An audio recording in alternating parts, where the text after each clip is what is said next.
Welcome to NTD Newsroom. I'm Kevin Hogan. U.S. job openings rose unexpectedly to 7.4 million in April. What the number says about the American labor market.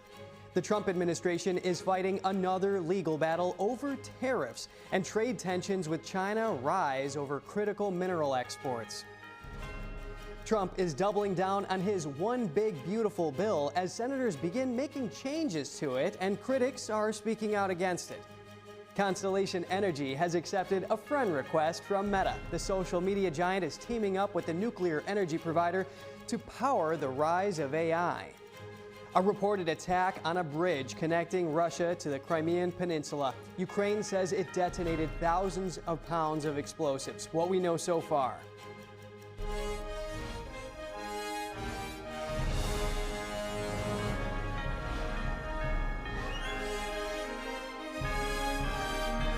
This is NTD Newsroom, live from our global headquarters in New York City.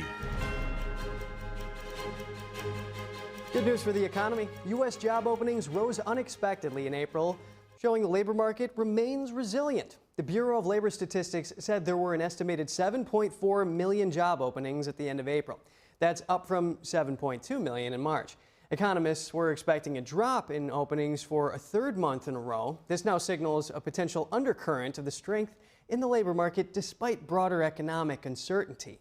Employers are also bringing more people on board. Hiring jumped to its highest rate in 7 months, and the number of estimated hires was the highest in nearly a year. But it wasn't all encouraging news in the latest data. Tuesday's report also noted a sharp increase in layoffs. And a federal judge in California on Monday denied Governor Gavin Newsom and the state's challenge to President Trump's tariffs, citing a lack of jurisdiction. Rather than move the case to U.S. Court of International Trade as requested by the administration, Judge Jacqueline Scott Corley dismissed the case entirely. Scott Corley's decision comes after two rulings last week rejected the legality of Trump's tariffs plan, although a federal appeals court has ruled that the tariffs should remain in place for now. The governor and the state attorney general had argued that the tariffs were illegal because they were not approved by Congress. While the Trump administration counters that, they address a national emergency due to the trade deficit with other countries. The dismissal leaves the door open for the governor to appeal to the U.S. Ninth Circuit Court of Appeals. And the Trump administration has asked for a pause on a second court ruling challenging tariffs that were invoked under the emergency powers. The administration asked a U.S. Court of Appeals to put on hold a judge's order from last week in a case involving two American toy makers. NTD's Daniel Monahan has more on that and an update on U.S.-China trade negotiations. The Monday filing argued that halting the tariffs would harm trade talks with other nations and make the tariff seem like less of a serious threat. Last Thursday, U.S. District Judge Rudolph Contreras ruled that two American family-owned toy companies, Learning Resources and Hand to Mind, would be irreparably harmed by President Trump's tariffs. The judge also said the law Trump used to put most of the tariffs in place, the International Emergency Economic Powers Act, doesn't actually include anything about allowing tariffs. In another case, a specialized trade court ruled last week that Trump went too far when he used emergency powers to impose broad tariffs. A federal appeals court put that decision on hold, temporarily giving Trump back the power to use those tariffs under the law. Tensions between the U.S. and China are heating up again. President Trump says China totally violated a 90-day trade deal made last month, mainly over Beijing's export controls on critical minerals, materials key to the auto and defense industries. China pushed back, accusing the U.S. of breaking the deal instead. White House officials say Trump and Chinese Communist leader Xi could speak this week. China corners the market on critical minerals processing, and the controls mean that rare earth magnets needed for critical automotive components could slow or stop. Deputy Treasury Secretary Michael Faulkender reacted to the export issues on CNBC's Squawk Box. They are slow walking the exporting of the critical minerals, of magnets in particular, that are supposed to be unlocked by that agreement. And so unfortunately, we are getting back to exactly the non-tariff barriers that we have been working with China on for years. Falkender says accusations by the Chinese regime that the U.S. has violated the terms of the Geneva Trade Agreement due to semiconductor exports are not grounded in reality. We have long had issues with exporting semiconductors that would go into artificial intelligence. That has never been part of that was not part of the trade negotiations in Geneva. Meanwhile, Reuters is reporting that the Trump administration wants countries to give them their best offer on trade negotiations by Wednesday. It says a draft letter from the Office of the U.S. Trade Representative suggests an urgency within the administration to complete deals before the July 9th 90-day time frame established in April. Officials have said that several agreements are nearing completion. Washington has been engaged in such talks with the European Union, Japan, Vietnam, and India, among others. Daniel Monahan, NTD News. The Trump administration is optimistic about a trade deal with India. Commerce Secretary Howard Lutnick says negotiations between the two countries are progressing.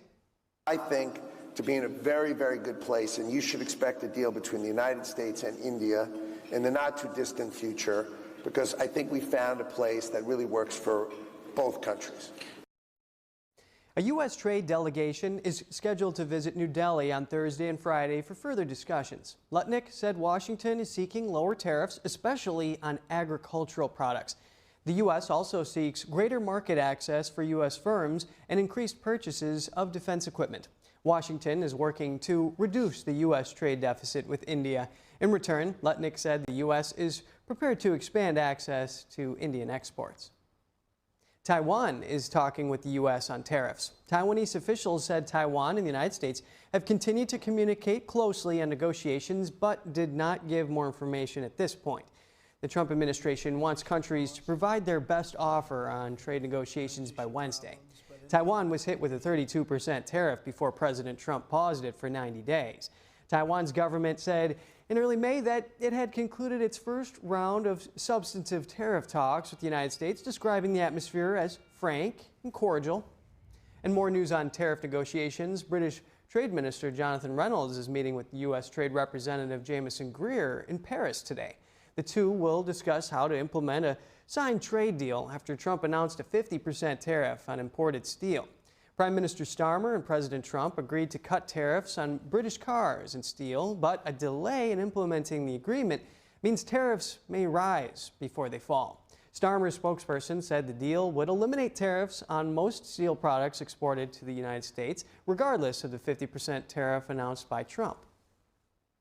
As lawmakers return to Capitol Hill to continue work on the big budget bill, President Trump is doubling down. This as several critics are surfacing in the Senate and as senators prepare to make changes to the bill. NTD's Melina Weisskopf has Trump's latest comments on this front. Rejects projections that say that this big budget bill will add to the national deficit. In a post on Truth Social on Monday, he said so many false statements are being made about the one big beautiful bill, but what nobody understands is that it's the single biggest spending cut in history by far. But there will be no cuts to Social Security, Medicare, or Medicaid. One main issue here with this bill is the impact that Trump's tax cuts will have on the deficit. Trump says that his tax cuts will help grow the economy and that the growth is underestimated in critical reports such as the one that came out from the Congressional Budget Office. So on the surface, reports like this make it look like this bill will leave the country in a worse position economically, but Trump says that's not the case. And one main piece of pushback that we've heard from Republican critics over in the Senate is that it doesn't do enough to lower the deficit. And Trump directly responded to the most outspoken critic, Senator Rand Paul, writing on Truth Social this morning. Rand Paul has very little understanding of the bill, especially the tremendous growth that is coming. He loves to vote no on everything. He thinks it's good politics, but it's not. Now, this comes as the House is preparing to make more cuts to the federal government's budget in the near future. Here's House Speaker Mike Johnson speaking about the separate effort. I think there may be multiple packages, rescissions packages coming, and we'll process them as quickly as we can. I mean, it's a big priority for me. He's referring to certain guidance that the White House is sending Congress on certain cuts that DOJ has identified so far and that Congress will then need to approve. Now, this all comes as the Senate has returned and they're going to be working on making changes to the House's version of this big budget bill. But Speaker Johnson warns his Senate counterparts not to change the bill too much, otherwise he'll have a hard time getting it back through in the House. Reporting from Washington, D.C., Melina Weisskopf, NTD News. And here for an in-depth talk about President Trump's so-called Big Beautiful Bill and the rescissions package that would codify DOGE cuts expected to reach the House today is our panel with Mike Leon and Matt Klink. Mike is an NTD News contributor and the host of Can We Please Talk podcast, and Matt is a Republican strategist and political analyst. Thank you both for being here. Mike, let's start with you. How are senators likely to address the Trump-backed big bill? Would they try to bring back some of the so-called green energy tax cuts, or they try to put deeper cuts in there, or all of the above, something else? Yeah, well, first of all, good to see everybody. I think it's all of the above, Kevin, like you were just mentioning. It's funny because, and apropos, because yesterday I had Congressman Glenn Ivey on the program, who obviously voted no on the bill along with other Democrats. But we asked him the same question about, can you take us through, because we're not itemizing it as part of the general public. This is part of your job. What was it with respect to the cuts that were going to be made and the impacts? And his big push was, obviously, we already knew Democrats were going to vote no on this, but he's like, we're going to see what the senators actually take up with respect to this bill and what they end up sending back to us in the House. And we know, obviously, Lisa Murkowski, Susan Collins, Tom Tillis, the typical run of the Republicans that have, at least over the last few years, not only drawn the ire of the president, but have been in this kind of, like, let's call it purplish column, for lack of a better term. So we'll see what it is that they want to do with the bill with respect to sending it back to the House. But again, we're still a long ways to go. And I think the narrow passing of the bill in the House sends already a message that there are going to be cuts, that a few senators have already been vocal about certain things need to be taken out of the bill before it's even sent back to the House and then voted on and then eventually in front of the president for it to be signed. Understood, Mike. Thanks for that. Matt, the GOP leaders want this big bill on the President Trump's desk by Independence Day. Is that a realistic timeline? Because that doesn't give senators much time to modify it. Then they have to send it back to the House, but obviously there might not be much of a delay there. Oh, we're going to start seeing pieces of the bill come out very, very soon. And I think Mike's right, is that, just as the House had competing factions, so too will the Senate. There are a number of senators, Senator Johnson from Wisconsin being one, who wants to cut back to pre-COVID 2019 levels of government funding. There are others that want to preserve some of the Medicaid cuts that have been, want to lessen some of the Medicaid cuts that were enacted by the House. So, look, the Senate is its own unique body. They have a much longer term view of America, except if you're on the ballot in 2026. Which only 1/3 of the U.S. Senate is. And I do think that the bill will be roughly similar, but there will be some differences that they'll go to conference and ultimately they'll resolve it, because the Republicans know that if they don't pass this big, beautiful bill in some way, shape, or form, they're toast in 2026, and Donald Trump's economic agenda is all but dead. Understood, Matt. And Mike, even moderates in the Senate are looking to make some changes to the bill. This is what we're talking about, Medicaid, or could it be the SALT deduction that they're typically looking at? Matt makes a great point right there that I think is lost on a lot of maybe the people watching this or people consuming American politics. And that is, every House seat every 2 years is up. Not every Senate seat is up. And so, and I want to echo something that the congressman said yesterday about, and I asked him about what Democrats have been taking on the road in terms of town halls, because if you recall, Kev, a lot of the town halls over the last few months has just been drawing the ire of not only Democrats and Republicans, but mainly because of what the Trump administration is doing, and then Democrats maybe not fighting back, moderate Republicans maybe not doing certain things. And the biggest thing that he said to me is, like, you're going to have a lot of folks that are in these purplish districts that know 2026 is coming just around the corner. We're already in 2025, Kevin, and then we're in the middle of 2025. So 2026 is coming around the corner. They can't afford to already lose any votes. They can't afford to lose any seats coming up in 2026. So if this bill is not passed, to Matt's overarching point, and some of the modifications are not made to the standards that these moderate Republicans want in there, it's going to be a very tough sell when they go back out on the road, especially the ones that are up for re-election, like a Tom Tillis, for example, who's going to, if he retires or not. Like, you're going to have people that are going to have to take a message back on the road empty-handed if this bill doesn't get passed or doesn't get modified to at least meet to the standards like Matt was mentioning. I understand what you're saying, Mike. And Matt, give us a big picture here. Is this Trump-backed bill novel? Have we seen provisions like this in modern history? What does it really mean for Americans? Oh, no. This is common. When a party controls the White House and both houses of Congress, typically that's when the president gets to enact his major legislation. Joe Biden did it in 2021. Barack Obama did it with the economic part of Obamacare. George W. Bush did it. So no, this is essential to drive the economic agenda of a newly elected president when the party controls both houses. And typically it's a party line vote. So the Republicans were never going to count on Democratic votes.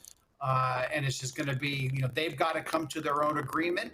And if they don't make it happen, the entire party will suffer. Understood, Matt. And possibly, Mike, I'll toss this to you. There could be a filibuster at play if not everyone's not on board, possibly. And also, can you please explain how the rescission process works? So Congress appropriates money, DOJ makes cuts, and then the White House asks for the money back, and then Congress has to approve. Is that right? Some more to it? Yeah. I mean, you're pretty spot on there. I mean, like, again, this is money that's already been appropriated for Congress to spend. The White House has obviously said these are certain things that we'd like to take back. For example, there's public spending for a corporation for public broadcasting, and that $1.1 billion that goes to NPR and PBS. There's also been some cuts, obviously, for USAID. But, one of the big things, Kevin, that we're not talking about, and first is the rule of, like, everyone has 72 hours to read this bill, right? Like, we can't just jam this down for a vote, which is what some of the Freedom Caucus folks want to do. Every member has a chance to kind of read this, and then obviously we take it up for a vote. The speaker wants to take it up for a vote. But one thing that you were mentioning there, Kevin, that I think is also lost on all of this has been that there's been still some legal battles about if the executive branch has the authority to obviously cut some of these federal workers across these different agencies. So all of this is still kind of tied up with respect to the legal battles of whether or not federal agencies and these DOJ cuts, because there was a stay that was granted by one of these judges recently. So I'm curious to see, like, kind of where all this shakes out. But you mentioned the process from a 30,000-foot overview. That's what Freedom Caucus members have introduced recently. They've been very vocal about they want to get this passed because it'll be $9.4 billion according to their estimates with respect to savings. And they've also made the claim that obviously the Washington folks will not want this bill to go through, the rescission cuts, to go through, because obviously it's part of the swamp, as they always like to say in the lexicon. Kevin, real quickly, please. Yeah, go ahead, Matt. The filibuster is not relevant here. That reconciliation is a 50 vote majority in the Senate. You cannot use the filibuster, which is why presidents that control both houses of Congress use it to enact major pieces of legislation. And for the clawbacks on funding, those are also 50-vote measures. And it's precisely because of some of the injunctions in the court over the proposed DOJ cuts that these measures are going before the Congress, because they are durable and they then become law much more quickly. So that's why the Republicans are doing this, and these will codify the DOJ cuts and really downsize government, which the American public overwhelmingly supports. Thank you for that, Matt. And can you please clarify to us, we have the rescissions package that is subject not to the filibuster. That's a simple majority, whereas the big, beautiful bill, is that subject to the filibuster or no? No filibuster on that either. It's a simple majority in both houses. Understood. And so, Matt, we'll stay with you. The House Freedom Caucus, as we've been mentioning, they're demanding that the chamber swiftly pass this, and it's over $9 billion, as Mike mentioned. It's expected to ask for funding for NPR and PBS, as well as USAID, to be taken back. Why are they so supportive of this, which all stems from DOJ? Because NPR and PBS have become propaganda arms for the Democratic Party. They're out of touch with most mainstream America, and they can self-fund through corporate financing. They don't need the government to stroke them a check every year for programming. So it's something that, 30 or 40 years ago, when we had 4 television stations, the need was there to fund PBS and NPR, but it's not there now. So this is nothing in Washington dies that's been appropriate once it receives an appropriation. And this is a case in point of let's modernize government. The American taxpayers' money should be spent way more effectively. PBS and NPR, they can more than adequately raise funds and develop innovative programming. And then they're not tied to the government, as they can be as biased left-wing as they want. Understood, Matt. Thanks for that analysis. And Mike, this might not be the first rescissions package from the White House. Are you reading the tea leaves? What other cuts from DOGE might the president ask Congress to act on? Well, I'm curious about that, too, as well, Kevin, because obviously with Elon Musk leaving and Caroline Leavitt recently said that there's going to be some folks from DOGE that are going to be moving into other agencies within the government. So it'll be curious to see what, a full accounting comes out of DOGE and what other cuts they're looking to make and what other agencies will be impacted by that. I was speaking to somebody recently that works for the Parks Department about some of the cuts that have been impacted with respect to that. So all of this still has a ways to go with respect to where it'll all shake out. But I'm kind of with you, Kevin, like asking the questions of like what other cuts are going to come before the president? What else is going to be impacted from a federal worker perspective? And even when we had the congressman on yesterday, asking him about these cuts specifically at DOGE's level, when you start to reduce not only budget, but when you start to reduce manpower, right, what happens is a lot of the times low-income folks that rely on government for supporting of these programs, those are people that are working there that would be that, that line of defense to help them get the aid that they need. Those people have now been potentially eliminated from DOGE cuts. So are we going to see more of that, or is it something else that they've mentioned in terms of like this fiscal conservatism of actually trying to save the government money and then trying to eliminate redundancy? So I'm curious to see where it all shakes out. Understood, Mike. And Matt, walk us through this process of rescissions package. We talked about the simple majorities needed. What's likely to happen there? I mean, if Congress doesn't act on it in 45 days, it's just completely void. Well, yeah, I mean, it's on a time limit. DOGE has proposed a number of cuts that Republicans want to make current or permanent, excuse me. And I think that's where this rescission legislation becomes so important. And the other part of that is that you're already hearing rumblings from the Democrats about the next year's appropriations, which is different from the rescissions and the reconciliation. And that's where big cuts in government are going to occur. The defunding of Planned Parenthood is one example. There will be the radical downsizing of the Department of Education. Things that have broad support, particularly among the Republican base, but even among the population at large, who realize, for example, in the Department of Education, we spent trillions of dollars only to see American students perform worse on the world stage. Yet the Department of Education always seems to have money for woke priorities. So again, just reining in the government, putting it back under control, right sizing, get rid of a lot of duplicity. And I think that what you're going to see, not only with these rescissions that are coming up, but in the long term with the appropriations, which you can't filibuster, that's where significant progress will be made in turning the tide on an over-exuberant federal government. Very interesting. Well, we do really appreciate your time, Mike Leon and Matt Klink. Thank you both. Thank you so much. And stay with us. Constellation Energy has accepted a friend request from Meta. The social media giant is teaming up with the nuclear energy provider to power the rise of AI. We'll have that and more for you after the break.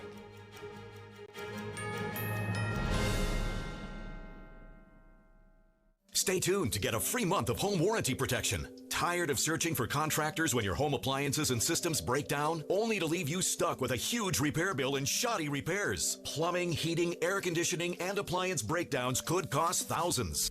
Hi, I'm Ty Pennington, here for Choice Home Warranty. They protect my home from expensive repairs, and they can do the same for you. No matter if it's your refrigerator, plumbing, or more than 20 other home systems and appliances, Choice Home Warranty has saved millions of homeowners a whole lot of money. For a low monthly fee, you get their nationwide network of trusted local technicians with plans that cover repairs and replacements done quickly and the right way.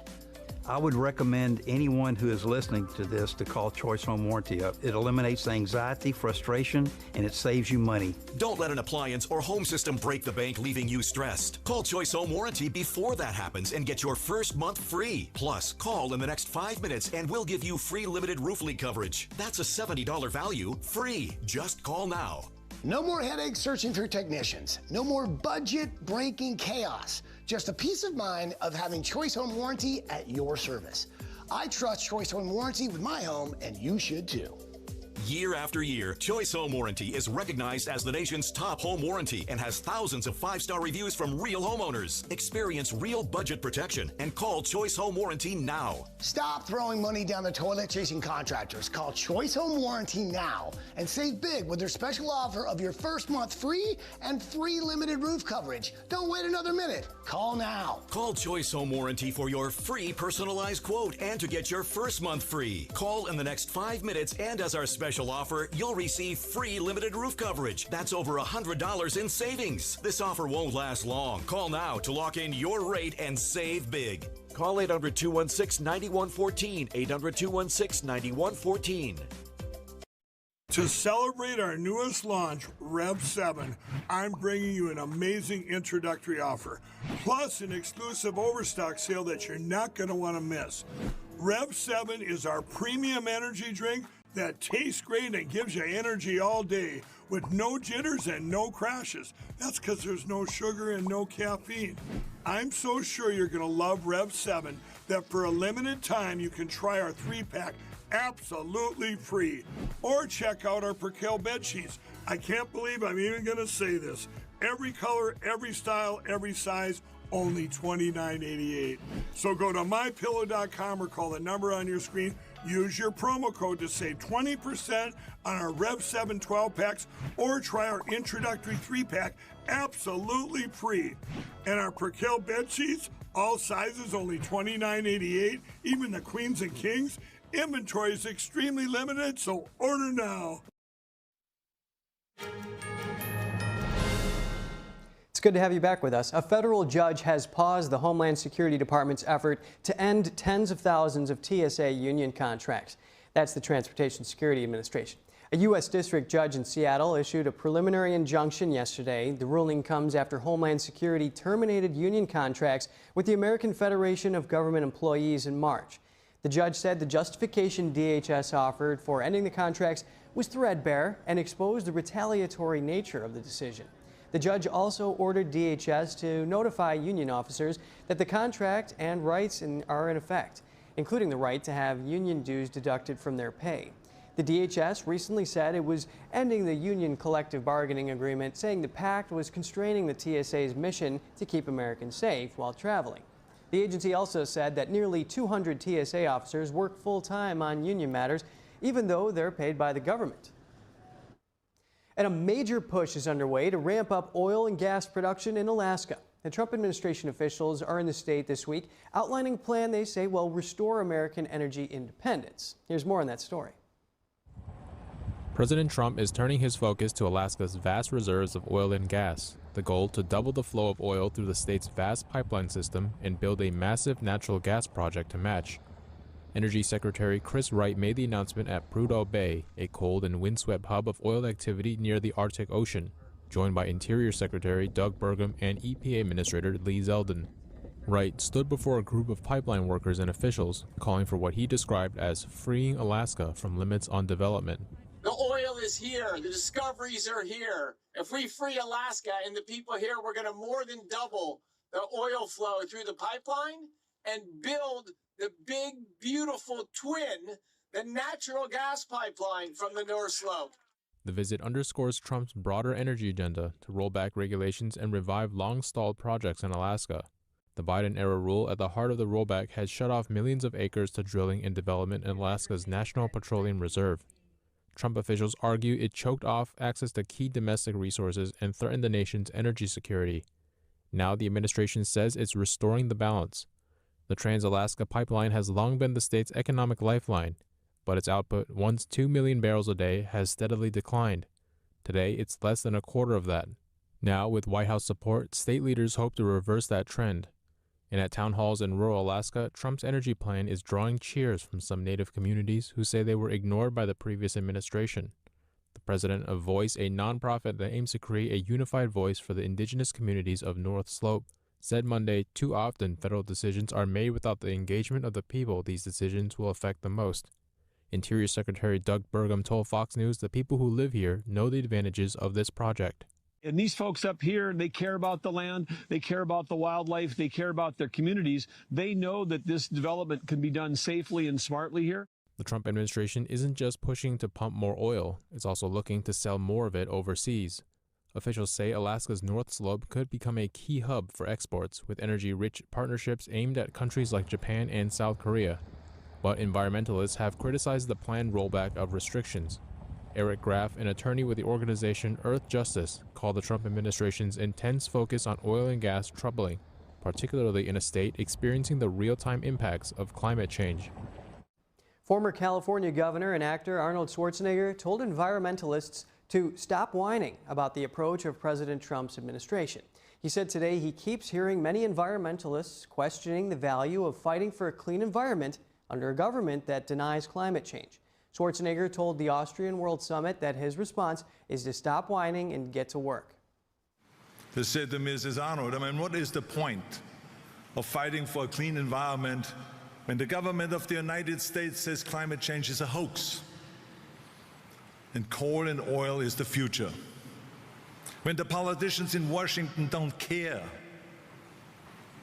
You know what I say to them? Exactly what I said in my movie Kindergarten Cop to the kids. Stop whining. Stop whining. Schwarzenegger, a Republican, has devoted time to environmental causes since leaving political office in 2011. He pointed to examples of local and regional governments and companies taking their own action. This included his own administration in California. He said that 70% of pollution is reduced at local or state level. Schwarzenegger added that attacking the president was not his style, and he doesn't criticize any president when outside the U.S. Students and residents in Colorado are reacting to Sunday's firebombing in Boulder. The attack has left the college town and the country in shock. Meanwhile, Jewish students are desperate to sound the alarm on violent anti-Semitism across the nation. NTD's Andrew Thomas has the story. Beneath the idyllic Rocky Mountains, Boulder residents are trying to cope with Sunday's attack. Colorado State University student Alexandra Posnock left flowers at the scene to honor the victims. My first reaction was, oh my gosh, this happened in our community, but I wasn't shocked because this happened last week in New York with Yaron and Sarah, and this has continued to happen at every protest. People have been pepper sprayed, Jews have been attacked. Ethan Babbage struggled to describe his emotions. The Arvada, Colorado resident spoke softly. I felt a lot of shock. I didn't quite know how to process it. There was some anger, there was sadness, grief, a lot of things mixed together, and today I've really been kind of sitting with all of that and trying to be with it. University of Colorado graduate Gil Esqueo met a friend at the site of the attack on Pearl Street Mall. They both wore Star of David necklaces while strolling with their dog. I believe this was probably inspired by the DC attack that happened recently. I'm terrified to find out who gets inspired by this attack. I only pray that someone will be there who has the wisdom to know the right from wrong and the courage to act on what's right. Posnock is worried about positive reactions to the attack. I have seen people online openly celebrating this attack, saying that they deserved it because they are Zionists. And when we just shrug this off and say, oh, these people just disagree with us, no, they disagree with the fundamental values of American society. Babbage says the world needs to take notice. This kind of pain and suffering has been going on in our world for a long time. And it's heartbreaking to see it up close. And I think we can't ignore it, is the first step. Esqueo says many Israelis just want peace. Speaking on for a lot of Israeli people in Israel, we want the war to stop. We want the fighting to stop. We want our sons and daughters to come home. We want the hostages and the bodies to be returned, to be buried properly and given the right respect. Andrew Thomas, NTD News. An update on how the federal government handles defaulted student loans. The Department of Education says it will not deduct Social Security benefits to collect the unpaid loans. The decision announced yesterday is meant to protect retirees who rely on fixed incomes. Officials say no Social Security offsets have occurred since repayments resumed in May, and that the pause will remain in place indefinitely. Roughly 25% of the over $1.5 trillion loan portfolio is expected to fall into default in the coming months. The department says it's working to connect borrowers with affordable repayment options and will begin direct outreach soon. The The Centers for Disease Control and Prevention last week issued a major update to its measles vaccination guidance. The health agency is urging all Americans traveling internationally to get vaccinated amid a resurgence of the disease in the U.S. and abroad. The CDC recommends 2 doses for everyone aged 12 months or older, spaced at least 28 days apart. The agency recommends a single early dose for infants aged 6 to 11 months. The new travel alert marks a significant shift from the previous CDC guidance. Earlier recommendations prioritized vaccination only for those heading to outbreak-prone regions. Experts say the expanded recommendation reflects a growing risk of infection en route, especially on planes and in airports. And it's a first for Meta. The tech company is powering up with nuclear energy. This comes as the demand for power rises with the rise of artificial intelligence and data centers. The social media giant struck a deal with Constellation Energy. It will keep one of the utility's reactors in Illinois operating for 2 decades. The Clinton Clean Energy Center may have been forced to close down in the coming years when an emissions credit program expired. Meta's power purchase will replace this and help with relicensing and operations. In his first week after leaving the Department of Government Efficiency, Elon Musk's companies are seeing some welcoming developments. Musk's neuro company Neuralink that announced a $650 million funding round. And Tesla is seeing sales in Norway skyrocket, a 213% increase year over year in the month of May. The number of cars sold reached 2,600 vehicles. It was driven largely by strong demand for the updated Tesla Model Y. Tesla is also offering zero-interest loans in Norway. Electric vehicles now make up over 90% of all car sales in Norway, nearing the country's goal to phase out gas and diesel cars. And just ahead, a reported attack on a bridge connecting Russia to the Crimean Peninsula. Ukraine says it detonated thousands of pounds of explosives. What we know so far, that coverage for you soon.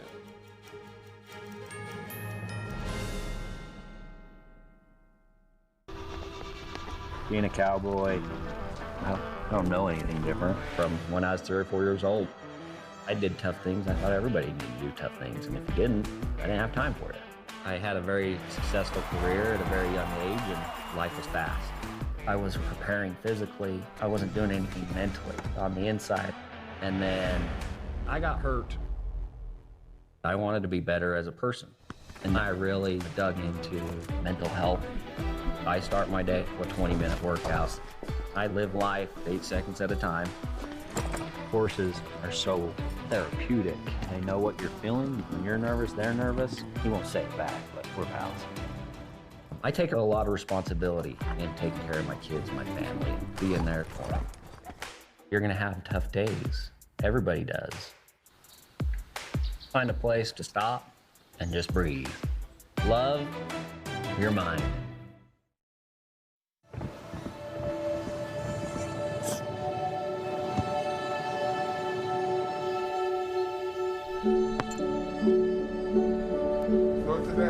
I don't remember how it started.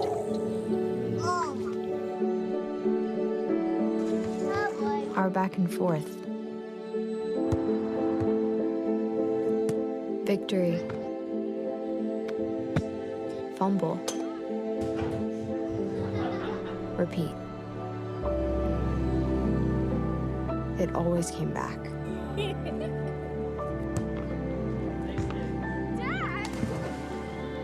Okay, here we go, throw it! Yeah.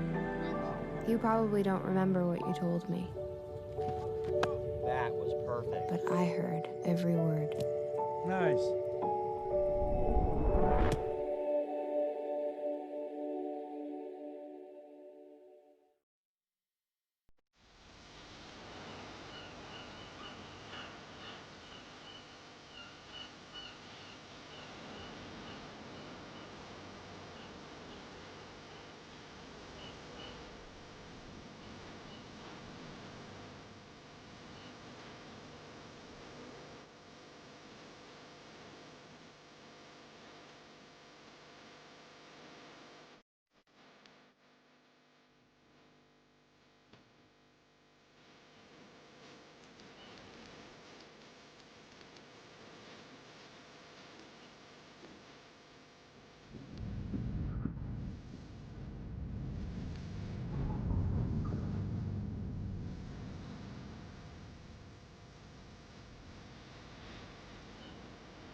It's good to have you back with us. The U.S. is actively monitoring China's compliance with the recent trade agreement that President Trump accused China of breaching.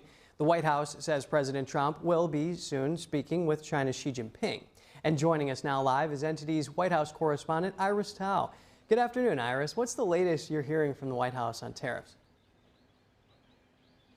Good afternoon to you as well, Kevin. So days after President Trump accused China of totally violating the trade agreement the two sides reached in Geneva, which allowed for a temporary pause in tariffs, the White House today says that they're actively monitoring China's compliance with the trade agreement and that the two leaders will speak very soon. Watch. The administration is actively monitoring China's compliance with the Geneva trade agreement. I know the United States, on our end, we have complied with the terms that we set, and our administration officials continue to be engaged in correspondence with their Chinese counterparts. And as you all know, and I know there's a lot of interest in it, there will be a leader-to-leader talk very soon. And specifically, administration officials have made clear that China is mainly violating part of the agreement that says it should lift its export restrictions on critical minerals, which are actually key to auto and defense industries. Administration officials further say that they're now back to the time where China was using its non-tariff trade barriers to really restrict a trade between China and the U.S., especially when it comes to those materials. And while the White House today, meanwhile, also confirmed that it has sent a letter to all the trading partners that is negotiating with, reminding them of a Wednesday deadline to present the U.S. with their best offers when it comes to trade negotiations. And it's coming as administration is trying to stay on track on its deadline of July 9th, which is 90 days after the first announcement of reciprocal tariffs to complete trade deals. Kevin. Understood. And Iris, aside from tariffs, what's the latest with President Trump's push for the big, beautiful bill in the Senate? Sure. So the president is trying to rally Senate Republicans to really get behind his big, beautiful bill, as he calls it, after it was passed in the House earlier.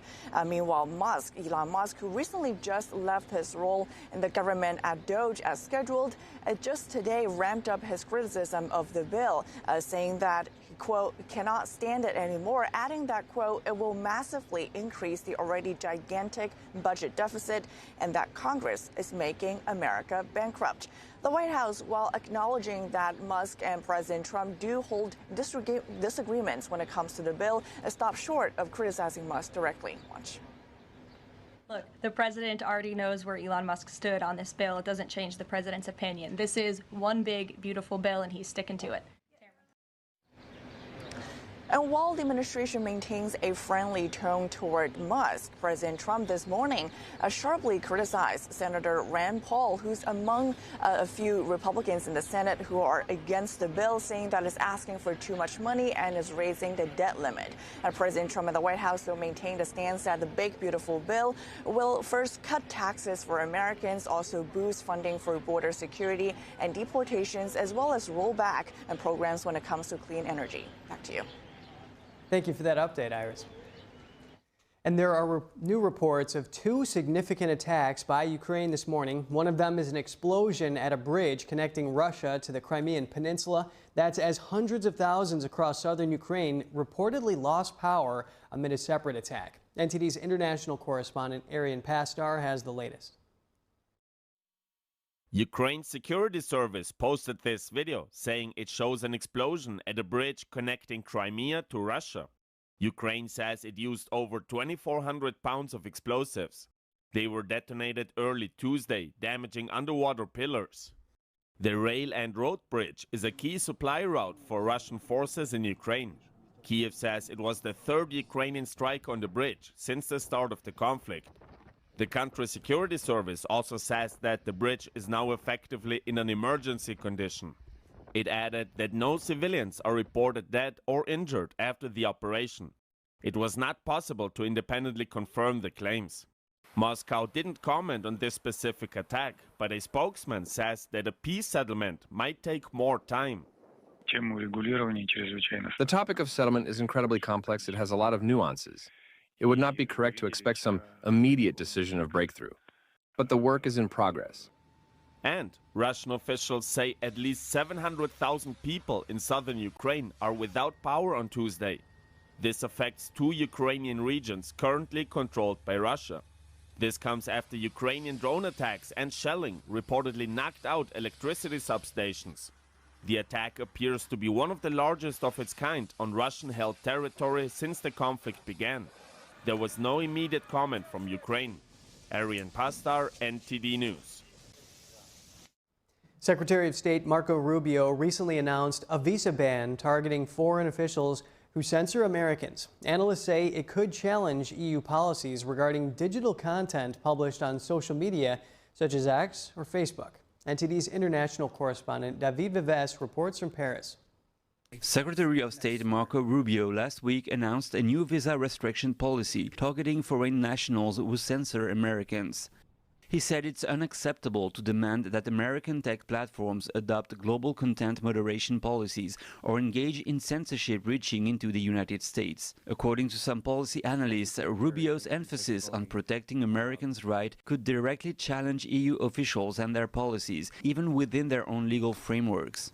What the current U.S. administration calls free speech censorship is referred to in the EU as content moderation, aimed at preventing discrimination and hate speech. These efforts are enforced through the EU's Digital Services Act, a comprehensive regulation on digital content. While the Secretary of State's announcement was broad and vague, it may serve as a warning to EU officials. Several governments, including the UK, Germany and France, are putting pressure on social media platforms, most of which are American companies. Mr. Trump's administration wants to strictly apply the First Amendment of the U.S. Constitution, which guarantees total freedom of expression and therefore protects against any interference from any government. We're seeing a fundamental clash between two political visions: the U.S. stance to defend free speech at all costs, and the EU's push to impose international standards on content moderation. In February, Vice President J.D. Vance warned EU leaders during a tour of Europe about the importance of free speech and shared democratic values between the US and the EU. Romain Bessonnet adds there are growing signs that the US administration is serious about confronting EU policies and officials implementing them where possible. We've already seen a sharp political clash between the two blocs on inclusion and equity policies. The EU wants U.S. companies with European subsidiaries to comply with DEI mandates. Meanwhile, Trump has warned that European companies in the U.S. may lose access to federal subsidies if such policies are imposed. I think the EU should take these warnings very seriously, as this administration has shown it's ready to take tough measures against the EU. In April this year, media have reported EU was preparing to fine social media platform X with a penalty of around $1 billion due to alleged illicit content and misinformation. David Vives, NTD News, Paris. The European Union is taking action to ensure trade fairness with China. It is backing a proposal to limit the participation of Chinese medical device suppliers in public contracts. The move comes after a finding that EU companies were not given fair access to China's public tenders. The measures will be the first under a special EU public contract instrument designed to ensure trade fairness.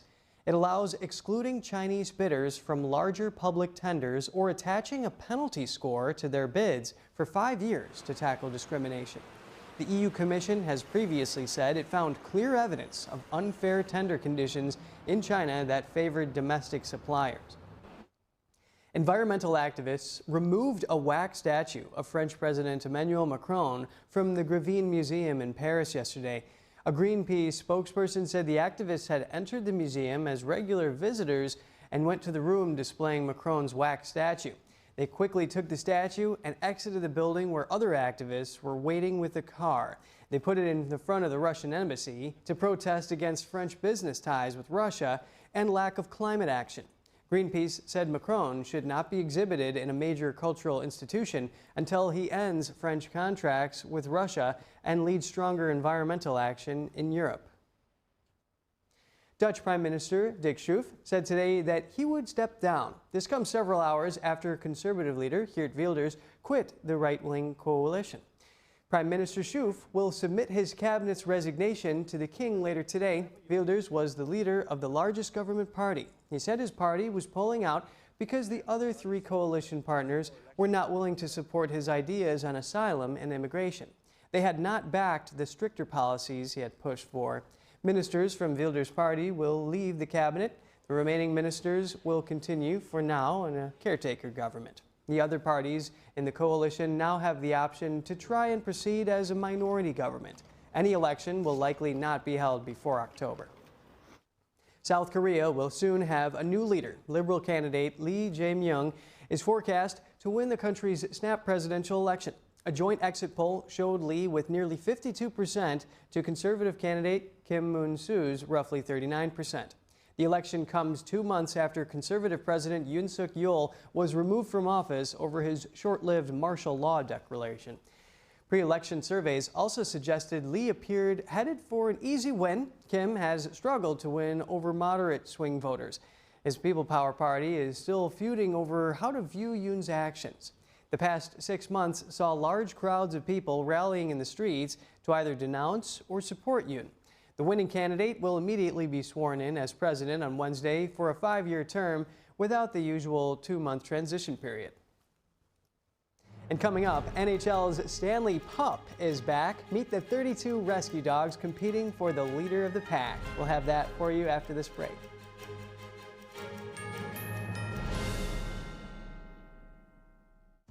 Say goodbye to harsh, bitter coffee and hello to a delicious, smooth brew. With specialty quality beans, expertly roasted in-house, you'll taste the difference with every sip. Fermented with a blend of 50 enzymes, Days Coffee delivers a rich brew like no other. Made with the highest grade specialty beans available, you're sure to taste the difference. Elevate your morning with Days Enzyme Fermented Coffee. Every day, thousands of kids start vaping. And I can't let this happen to my kid. Of course, it's awkward to talk to your kids about the dangers of vaping. Hey, bestie, how's sketches? Ready? It's hard to get their attention. Ready? Go. Yes, look at that. You even turn yours over. So if you want to talk to your kids about the dangers of vaping, you have to get it trending. Right, Backpack Kid?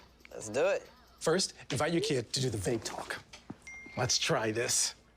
All right. Why is he here? Yeah, I gotta get it trending, honey. Come on.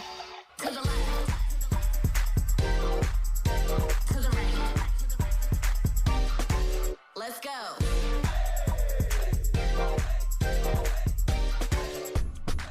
Oh, honey, can we talk? Yeah, what's up? I see a lot of your friends vaping. Visit talkaboutVaping.org for tips on when and how to have the vape talk.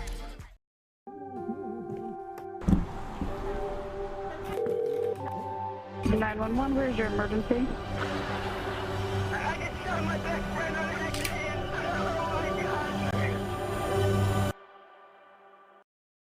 The bladder control aisle. You won't shop here again.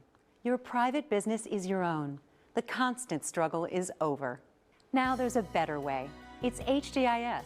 We home deliver bladder control products. We understand how you feel. For over 25 years, we've home delivered to many of the 20 million Americans who deal with incontinence. We offer all brands. We pay shipping and use plain, unmarked boxes. If we can help you or someone you care for, call for your free product sample pack and $45 in money-saving coupons. Our counselors will help you choose the right product. And unlike stores, we're always in stock. You'll get what you need. Satisfaction guaranteed. HDIS, the better way. For your free sample pack with your free catalog, $45 in money-saving coupons, and free product samples, call 1-800-701-6159. That's 1-800-701-6159.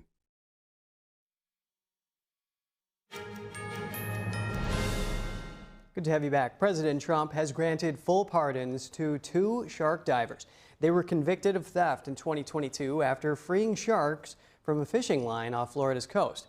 The 2 men freed the sharks believing the fishing line was illegal and reported it to wildlife officials.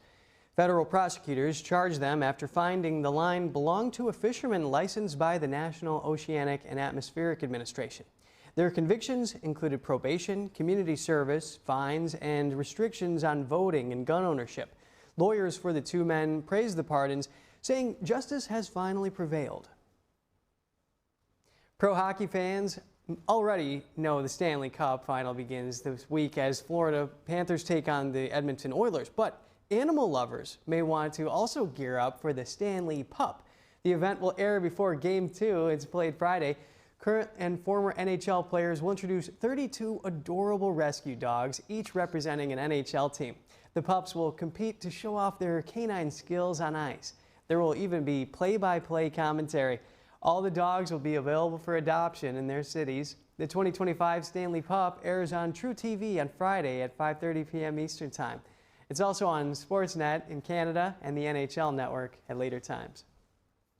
A major deal between Japanese car giant Honda and the 2028 Los Angeles Olympics. Honda was named the automotive partner for the Games and sponsor of Team USA and will provide a vehicle fleet. Honda will also serve as the partner for Team USA at the 2026 Winter Games in Milano Cortina. LA28 Chairman Casey Wasserman said it was a natural fit given the company's deep roots in the Los Angeles region. We are here to stand together with all of you to welcome Honda to the LA28 and Team USA family and into the U.S. Olympic and Paralympic movement. Through our partnership with Team USA and LA28, we aim to help the world's top athletes achieve their dreams on the Olympic and Paralympic stage. Competing and pushing ourselves is how Honda strives to fulfill our dreams. LA28 has announced half a dozen deals so far this year following the Paris Games. The CEO of U.S. Olympic and Paralympic Properties said as many as 9 more sponsorship deals could be announced before the year's end. The Games will begin on July 14th, 2028. And stay with us. Homeland Security Secretary Kristi Noem just confirmed ICE has taken into custody the family of the suspect in the Boulder firebomb attack.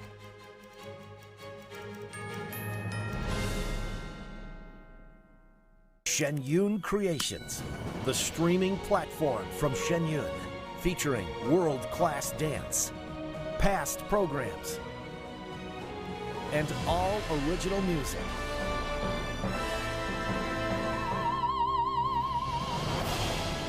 Masterclasses, behind the scenes, comedy, and more. Explore shenyuncreations.com. Discover the ancient secret to vitality and longevity with Puretang Black Ginseng. Crafted from premium 6-year-old Korean ginseng, each root is carefully nurtured for over 2,260 days, undergoing a traditional 9-round handcrafted process of steaming and drying to unlock full potency and absorption. Experience pure, natural energy with Puretang Black Ginseng. Order now at puretang.com. I'm Amy Grant, and I want to talk to you from my heart about the heart. I would have been the last person on the list to say this woman has a problem with her heart. So no, there was nothing about my life that said, you have a ticking time bomb in your chest. But I did. I wound up in the office of a cardiologist because I was there with my husband. And at the tail end of that, the cardiologist looked at me and said, I want to see you. No one was more surprised than I was to learn I was living with a rare heart condition. He said, Amy, this condition, you'll be fine, and then catastrophic. A few months later, I had open heart surgery that saved my life. And I owe it to the research and life-saving medical breakthroughs developed by the American Heart Association. That's why I'm asking you to join me and become a monthly donor to the American Heart Association. Please call now or go to helpheart.org. For only $19 a month, just 63 cents a day, you can help fund the next medical breakthrough, get the next person trained in CPR, and get the next hospital certified in high-quality cardiovascular care. If this could happen to me, it could happen to anybody. Heart disease is America's #1 killer, but your support can save your life or the life of someone you love. Give $19 a month with your credit card and we'll send you this special t-shirt you can wear to show you're part of a community of monthly donors working to help save more lives like mine. I'm grateful for the American Heart Association